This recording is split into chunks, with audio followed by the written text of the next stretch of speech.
Hello viewers, welcome to my YouTube channel SP Learning Center. So viewers, মই আজি তোমালোকৰ কাৰণে লৈ আছো ইন্টিগ্ৰেটিভ সেন্টেন্সক আমি কেনেকৈ পেসিভ ভয়েসলৈ পৰিৱৰ্তন কৰিব পাৰো। সো তাৰ মানে ইন্টিগ্ৰেটিভ সেন্টেন্সক আমি পেসিভ ভয়েস কেনেকৈ কৰিব পাৰো। ওকে, সো ইয়াৰ কাৰণে মই কেইটামান এক্সাম্পল লিখি লৈছো। সাপোজ এম আই ইটিং ৰাইচ এক্টিভ ভয়েসত আছে, এটোক আমি কি কৰিম, পেসিভ কৰিম। তো এনেকৈ কেইটামান এক্সাম্পল মই লৈ লৈছো। তো ইন্টিগ্ৰেটিভ সেন্টেন্সক পেসিভ ভয়েসলৈ কনভাৰ্ট কৰাৰ আগত তোমালোকে এফাৰ্মেটিভ আৰু ইন্টাৰগেটিভ সেন্টেন্সৰ বিষয়ে ভালকৈ কিন্তু জানিব লাগিব। আৰু মই আশা কৰোঁ সকলোৱে জানা এছাৰ্টিভ এফাৰ্মেটিভ সেন্টেন্স আৰু ইন্টাৰগেটিভ সেন্টেন্স। তো চোৱা, এফাৰ্মেটিভ সেন্টেন্স আৰু ইন্টাৰগেটিভ সেন্টেন্সৰ ভয়েস চেঞ্জত খুব পাৰ্থক্য নাই, একো পাৰ্থক্য নাই। খালি আমি জানো যে ইন্টাৰগেটিভ সেন্টেন্সত কি থাকে, বিভাৰ্বটো আগত থাকে। তো আমি সেই একে ৰুলটো ফলো কৰিম, পেসিভ ভয়েস কৰোঁতে একে কৰিম, খালি বিভাৰ্বটো আগত আনি দিম। সাপোজ মই ফাৰ্ষ্ট এক্সাম্পলটোৱে কৰিছোঁ যে এম আই ইটিং ৰাইচ, সেন্টেন্সটো কোন টেন্সত আছে। ফাৰ্ষ্ট আমি এইটো লক্ষ্য কৰিম যে সেন্টেন্সটো আছে প্ৰেজেণ্ট কণ্টিনিউৱাছত, তাৰ মানে আই এম ইটিং ৰাইচ, হয়নে নহয়, এইটো হ'ব এফাৰ্মেটিভ। তো ইয়াত মই লিখিছোঁ এম আই ইটিং ৰাইচ এক্টিভ ভয়েসত আছে। চ' এইটোক তোমালোকে প্ৰথমৰ কাৰণে কি কৰিবা, এফাৰ্মেটিভ সেন্টেন্সলৈ কি কৰা, কনভাৰ্ট কৰা। তো এম আই ইটিং ৰাইচ এইটো যদি এফাৰ্মেটিভ কৰা হয় কি হ'ব, মই ইয়াত ধুনীয়াকৈ লিখি লৈছোঁ। চোৱা যে I am eating rice, I am eating rice. Okay, so' active ভয়েসত আছে। চ' এইটো কোন টেন্সত আছে, প্ৰেজেণ্ট কণ্টিনিউৱাছ। তো ইয়াক পেসিভ আমি নিশ্চয় কৰিব পাৰিম। ইয়াত অবজেক্ট কি আছে, ৰাইচ। তো ৰাইচটো কি হ'ব, ছাবজেক্ট। ৰাইচৰ লগত কি হ'ব, যিহেতু কণ্টিনিউৱাছত আছে বিভাৰ্বটো থাকিবই, ইজ। ঠিক আছে, ইজটো হৈ গ'ল। নেক্সট কি আছে, প্ৰেজেণ্ট কণ্টিনিউৱাছ হ'লে বিভাৰ্বৰ শেষত কি হয়, এটা অতিৰিক্ত বিং যোগ হয়। তো বিংটো লগাই দিছোঁ। তাৰপিছত মেইন ভাৰ্ব কি আছে, ইট। ইটৰ past participle form by preposition, ছাবজেক্টটো অবজেক্ট হৈ গ'ল। তাৰমানে rice is being eaten by me, এইটো কোনটোৰ, এই যে আছিলে এম আই ইটিং ৰাইচ, এইটোক আমি কি কৰিলোঁ, ইণ্টাৰগেটিভত আছে, তাৰে পৰা আমি কি কৰিছোঁ, এফাৰ্মেটিভ কৰিছোঁ। এফাৰ্মেটিভ কৰাৰ পিছত ইয়াক ভয়েস চেঞ্জ কৰি আমি কি পালোঁ, rice is being eaten by মি। বাট এইটো চোৱা, এইটো এফাৰ্মেটিভ আছে, কিন্তু এইটোতো এফাৰ্মেটিভ নাই, এইটো কি আছে, ইণ্টাৰগেটিভ। চ' ইণ্টাৰগেটিভ থাকিলে কেনেকৈ আমি পেসিভ কৰিম। তো তাৰ কাৰণে তোমালোকে বেলেগ একো কৰিব নালাগে, জাষ্ট খালি কি কৰিবা, এই যিটো বিভাৰ্ব আছে, বিভাৰ্বটো খালি ছাবজেক্টৰ আগত বহাই দিয়া। তাৰমানে এইটো কি হ'ব, ইয়াৰ পেসিভটো হ'ব is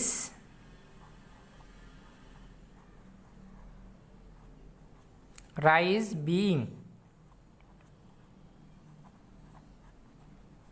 eaten by me, eaten by me, question mark আছিলে, কুৱেশ্যন মাৰ্ক দি দিলোঁ, পেসিভ হৈ গ'ল। ঠিক আছে। চ' নেক্সট আৰু এটা এক্সাম্পল লোৱা হৈছে। চোৱা যে হেভ ইউ প্লেইড ক্ৰিকেট। তো এইটোক আমি ফাৰ্ষ্ট কি কৰিম, এফাৰ্মেটিভ সেন্টেন্সলৈ কনভাৰ্ট কৰিম। তো এইটোক এফাৰ্মেটিভ কৰিলে কি হ'ব, হেভ ইউ প্লেইড ক্ৰিকেট। এইটোক এফাৰ্মেটিভ কৰিলে হ'ব যে ইউ হেভ প্লেইড ক্ৰিকেট। আৰু এইটোক যেতিয়া আমি পেসিভ কৰিম কি হ'ব, ক্ৰিকেটটো অবজেক্ট আছে, অবজেক্টটো ছাবজেক্ট কৰিলোঁ। এইটো যিহেতু প্ৰেজেণ্ট পাৰফেক্টত আছে, গতিকে ইয়াৰ লগত কি আহিল, হেজ বিন আহি যাব। মেইন ভাৰ্বৰ পাষ্ট পাৰ্টিচিপল ফৰ্ম দিয়াই আছে, এটা বাই আৰু অবজেক্টটো ছাবজেক্টটো কি কৰিছোঁ, অবজেক্ট কৰিছোঁ। ইউ থাকিলে ইউএ হয়। ঠিক আছে। চ' যিহেতু এইটো আমাক কি দিয়া নাই, যিটো এক্সাম্পল লৈছোঁ সেই এক্সাম্পলটো কি আছে, ইণ্টাৰগেটিভ সেন্টেন্সত আছে। চ' এই হেজটো কি হ'ব, এই হেজটো খালি আগত বহিব আৰু শেষত কি হ'ব, কুৱেশ্যন মাৰ্ক হ'ব। চ' সেইটোক আমি কি কৰোঁ, পেসিভ কৰোঁ। কি আছে, পেসিভ কৰিম। তো হেজটো আগত আহি যাব, হেজ কি আছে, অবজেক্ট কি আছে, ক্ৰিকেট।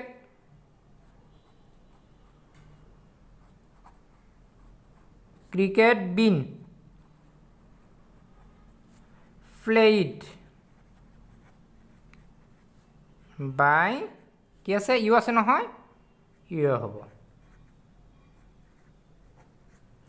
সেইটো পেসিভ হৈ গ'ল। নেক্সট কি আছে চোৱা, do you carry the bag, do you carry the bag. তো ইয়াত চোৱা এইটো কোন টেন্সত আছে, প্ৰেজেণ্ট ইনডেফিনিট।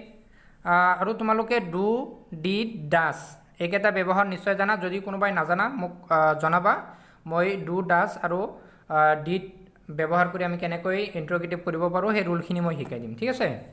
সো এটুক যদি আমি কি কৰোঁ এফাৰ্মেটিভ কৰোঁ কি হ'ব you carry the bag okay you carry the bag এই দুটো খালি কি হ'ব নাইকিয়া হৈ যাব সো ইয়াত অবজেক্ট কি আছে অবজেক্টটো আমি কি কৰিম সাবজেক্ট কৰিম the bag the bag the বেগৰ লগত বিভাৰ্ব কি বহিব ইজ মই চোৱা সন্মুখত অলপ খালী জাগা ৰাখি দিছোঁ ইয়াত কিয় জানানে ইয়াত বিভাৰ্বটো আগত বহাই দিম সেই ইজ যে হ'ব নহয় ইজটো আগত বহাই দিলোঁ তো ইয়াৰে পৰা মাতিম the bag is main verb কি আছে কেৰি কেৰিৰ পাষ্ট পাৰ্টিচিপল ফৰ্ম কেৰিড তাৰপিছত এটা বাই প্ৰিপজিশ্যন তাৰপিছত কি সাবজেক্ট টু অবজেক্ট এইটো ইউ আছে ওকে কুৱেশ্যন মাৰ্ক আছিলে কুৱেশ্যন মাৰ্ক দিলোঁ পেছিভ হৈ গ'ল নেক্সট আছে চোৱা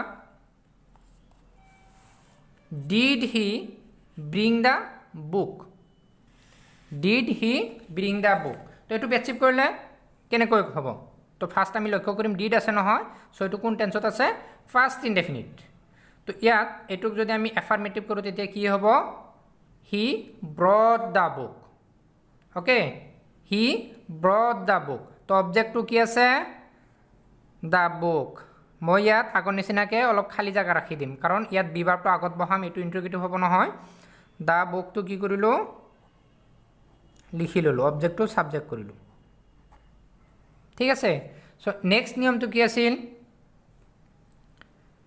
যে ছাবজেক্ট অনুযায়ী এটা বিভাৰ্ব বহুৱাব লাগিব তো ইয়াত কি আছে যেহেতু চেণ্টেঞ্চ ডিড আছে নহয় চেণ্টেঞ্চটো পাষ্ট ইনডেফিনিট তো দ্য বুকৰ লগত কি হ'ব ৱাজটো কিন্তু মই তাত নবহাওঁ ৱাজটো আগত বহাই দিম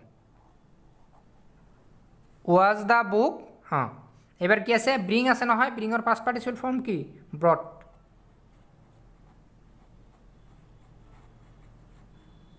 ব্ৰড তাৰপিছত 4 নম্বৰ আছিল বাই প্ৰিপজিশ্যন এবাৰ সাবজেক্ট কি আছে হিটো কি হ'ব হিম কুৱেশ্যন মাৰ্ক আছিলে কুৱেশ্যন মাৰ্ক দি দিলোঁ এইটো পেছিভ হৈ গ'ল নেক্সট কি আছে হেড ইউ চিন মাই ব্ৰদাৰ এইটো আছে পাষ্ট পাৰফেক্ট টেন্স তো এইটো যদি আমি এফাৰ্মেটিভ কৰোঁ কি হ'ব ইউ হেড চিন মাই ব্ৰদাৰ তাৰমানে সাবজেক্ট আছে ইউ বিভাৰ্ব আছে হেড চিন হৈছে মেইন ভাৰ্বৰ ফাৰ্ষ্ট পাৰ্টিচিপল ফৰ্ম আৰু অবজেক্ট কি হৈছে মাই ব্ৰদাৰ অ'কে চ' আমি ফাৰ্ষ্ট কি কৰিম অবজেক্টটো ছাবজেক্ট কৰিম তো আগৰ নিচিনা খালী জাগা ৰাখি দিলোঁ মাই ব্ৰদাৰ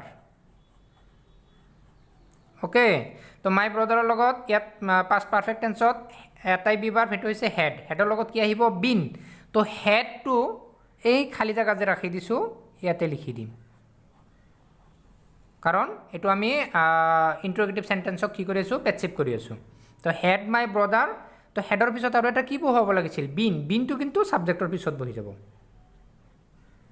head my brother been next main ভাৰ্বৰ পাষ্ট পাৰ্টিচিপল ফৰ্ম চিন ইয়াত দিয়াই আছে চিন বাই ইয়াত কি আছে ইউ আছে নহয় ইউ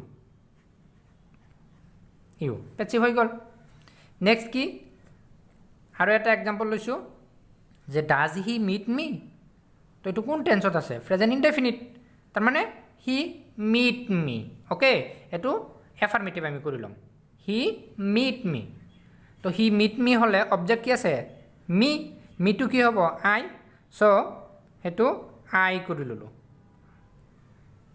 ইয়াতো কিন্তু খালী জাগা ৰাখি দিছোঁ মনত ৰাখিবা আমি অবজেক্টটো ছাবজেক্ট কৰিম কিন্তু অলপমান এটা ৱৰ্ডৰ কাৰণে খালী জাগা ৰাখি দিম সেইটো আমি বিভাৰ্ব বহাই দিম ঠিক আছে চ' আইটো কি হ'ল ছাবজেক্ট হ'ল মি আছিলে মি থাকিলে কি হয় আই অ'কে তো আইৰ লগত কি হ'ব এইটো প্ৰেজেণ্ট ইনডেফিনিট হয়নে চ' ইয়াত কি বিভাৰ্ব আহিব এম ইজ আৰ আৰু আইৰ লগত কি হয় এম চ' এইবাৰ এমটো কি কৰিম আগত বহাম এম আই